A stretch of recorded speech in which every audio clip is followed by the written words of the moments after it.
नमस्ते। कभी सोचा है कि किसी आध्यात्मिक आंदोलन को आर्मी यानी कि सेना ऐसा नाम क्यों दिया जाएगा?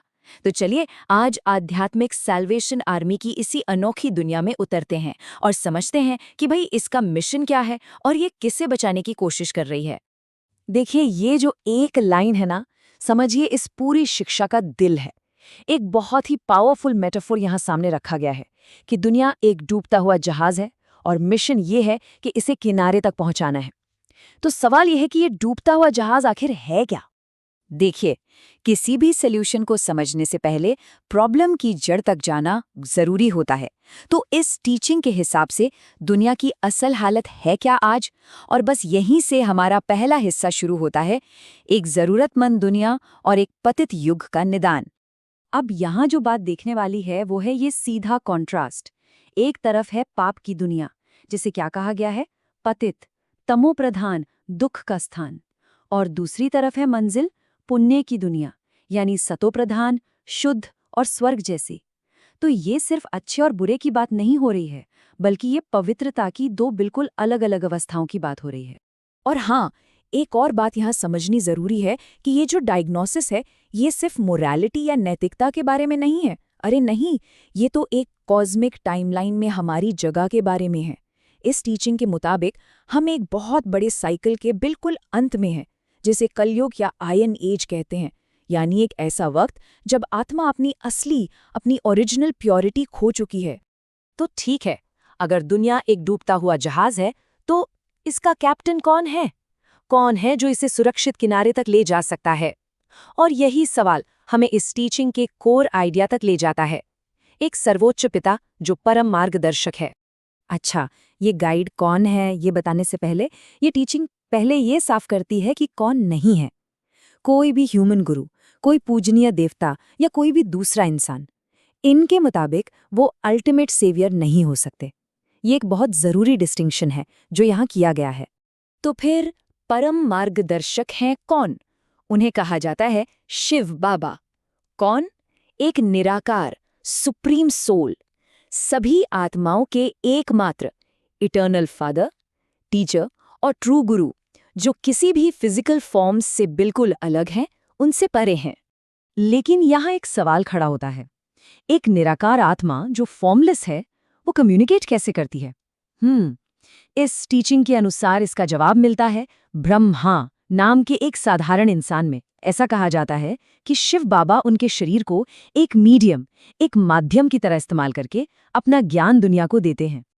तो ठीक है, अब तक हमने प्रॉब्लम समझ ली, यानी एक पतित दुनिया, और गाइड को भी जान लिया, यानी शिव बाबा। पर सबसे जरूरी सवाल तो अब आता है, रास्ता क्या है? सैल्वेशन का तरीका क्या है? चलिए अब समझते हैं पवित्रता के इस मार्ग को। यही तो वो मेन क्वेश्चन है जिस पर सब कुछ टिका है ना? अगर मंजिल एक पवित्र दुनिया है, तो वहां तक ले जाने वाला रास्ता दिखता कैसा है?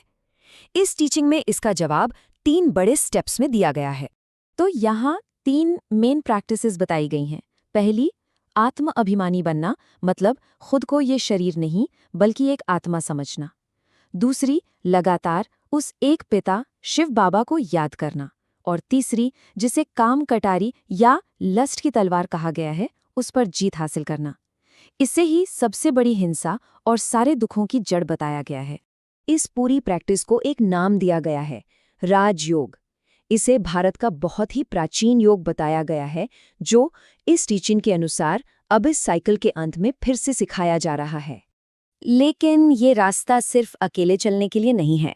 इस टीचिंग के मुताबिक जो इस रास्ते पर चलते हैं, उनकी एक कलेक्टिव रिस्पॉन्सिबिलिटी भी होती है। वो सिर्फ ट्रैवलर्स नहीं हैं, बल्कि एक रेस्क्यू टीम है।